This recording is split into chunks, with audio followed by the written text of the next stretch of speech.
That is really good news. Another cool fact I will tell you about this car as well is that there's no cigarette lighters in here. There's not one cigarette lighter. Like, even when you open this, there's nothing in there. Obviously, we're stripped of that all out in a minute. But there's no cigarette lighters. So the only way to play music is through a CD. And the funny thing is if I press that, the CD is stuck. So the way I play music, I've used my brain. Check this out. I've got a power bank, and then with a little USB thing here. So this USB thing tunes to the, well, these specific radio stations, 87.5, 85, 103. And then I Bluetooth my phone to this transmitter and then change the radio station to what's on here. And then I can play music on it.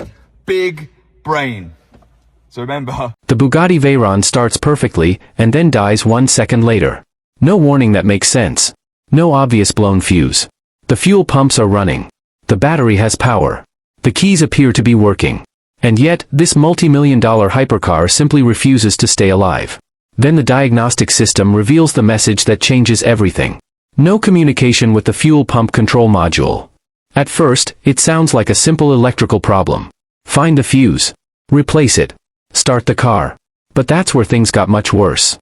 Because this wasn't a normal car where you could walk into a parts store and grab a replacement module. This was a Bugatti Veyron, and the tiny electronic component causing all this trouble would eventually lead to a repair bill of around £400-500 and a trip to an official Bugatti service center. But before they reached that conclusion, they had to eliminate almost every other possibility. And some of the things they discovered along the way were completely unexpected. The first assumption was obvious. If the car says there is no communication with the fuel pump control module, maybe the module isn't receiving power. So the team went straight to the fuses. Simple, right? Except this Bugatti doesn't make simple easy. The Veyron has multiple fuse locations, complicated access points, and components hidden in places that would be frustrating even on an ordinary vehicle. They began checking everything they could find. Fuse after fuse. Connection after connection. Nothing. The fuses weren't the problem.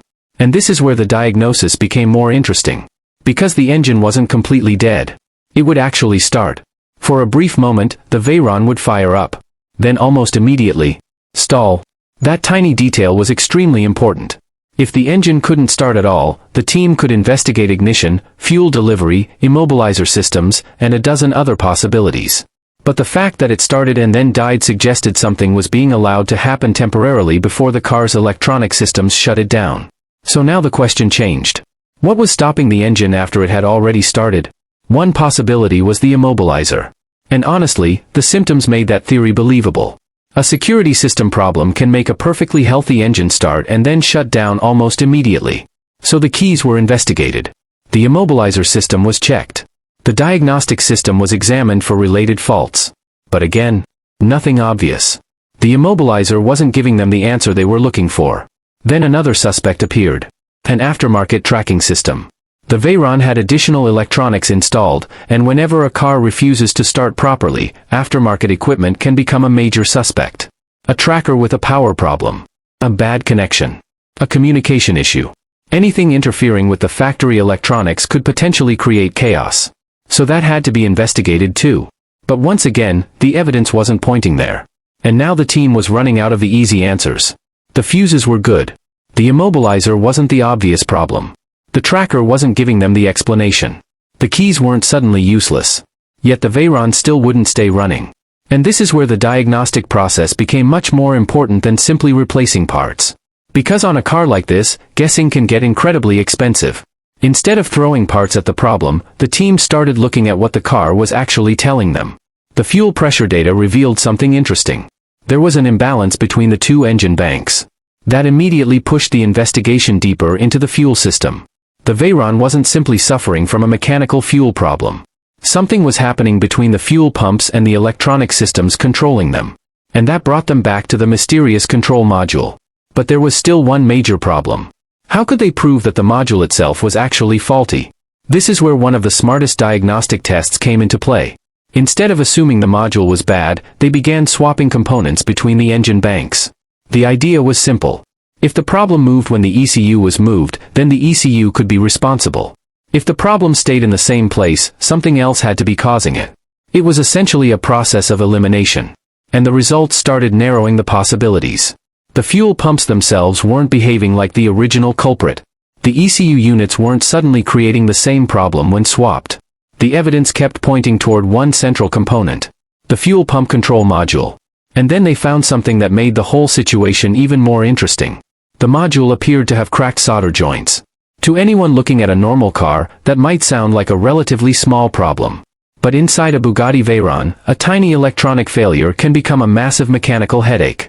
This little module was effectively sitting between the car's fuel system and the electronic control necessary to keep everything working properly. If communication was lost, the car couldn't correctly manage the system. And suddenly the strange symptoms made sense. The Veyron could start briefly using the fuel that was already available. But once the control system needed to take over properly, the failure became obvious. The engine couldn't continue running. So the team tried something that seemed worth attempting before spending thousands on a replacement. They attempted to repair the module. The cracked solder joints were reflowed. The hope was simple. Restore the electrical connections. Reconnect the broken pathways. Put the module back into the car. And maybe, just maybe, the Veyron would come back to life. But it didn't. The repair attempt failed. And that left them facing the option nobody wanted. A replacement. Except this wasn't a 50-pound sensor. It wasn't a generic control unit. This was a Bugatti component. And that changes everything. The replacement fuel pump control module was going to cost approximately £500. But even having the money wasn't necessarily enough. Because now came another problem. Getting the part. And getting it fitted. This is where owning an ultra-exclusive hypercar can become completely different from owning almost anything else. When something goes wrong on an ordinary car, you can search for the part. You can compare suppliers. You can find aftermarket alternatives. You can ask another mechanic. With a Bugatti Veyron, the situation can be much more restricted. The team needed the correct module, and the car would ultimately need to go through an official Bugatti service route for the replacement and fitting. And then came the frustrating part. Trying to communicate with Bugatti Service Center wasn't exactly straightforward.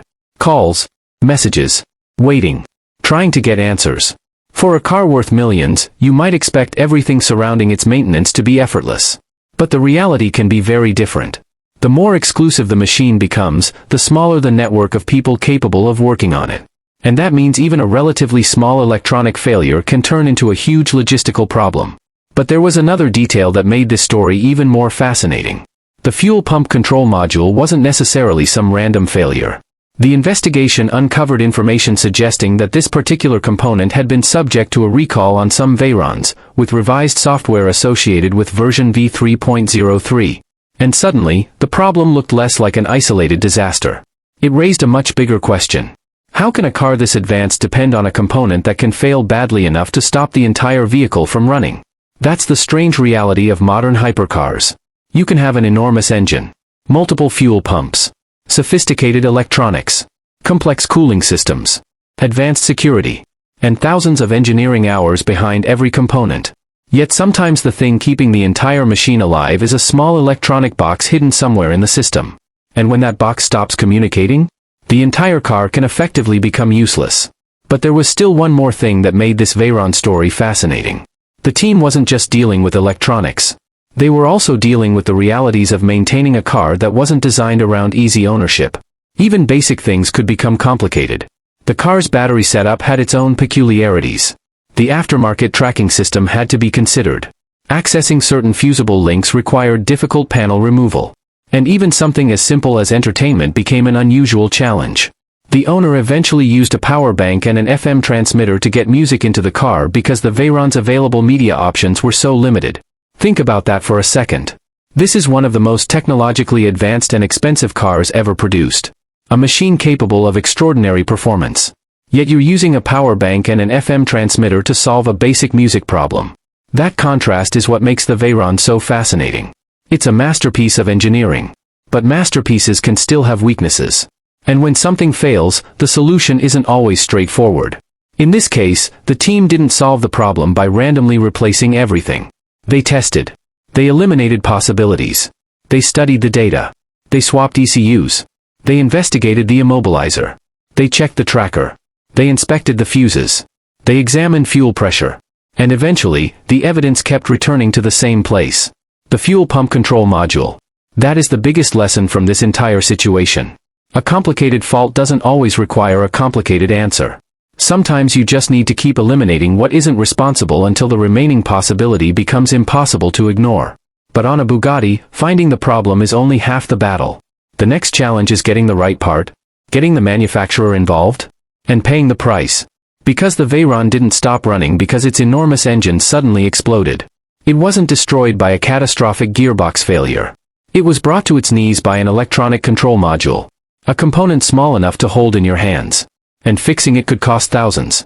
That is the strange world of ultra-exclusive hypercars. The performance may be extraordinary. The engineering may be breathtaking. But the ownership experience can become extremely complicated the moment something goes wrong. And this story isn't completely finished yet. Because now that the faulty module has been identified, the real question becomes, will the 4,500-pound replacement finally bring this Veyron back to life, or is there another problem waiting behind it? That is exactly what makes these cars so unpredictable. One fault can lead to another. One diagnostic message can send you down 5 different paths. And sometimes, the smallest component can create the biggest headache. If you enjoy watching us break down the problems, mysteries, and incredible stories behind the world's most expensive cars, make sure you subscribe to Turbo Drive and turn on notifications. Because the next time a hypercar refuses to cooperate, we're going straight inside the problem. And with a Bugatti Veyron? You never really know what you're going to find.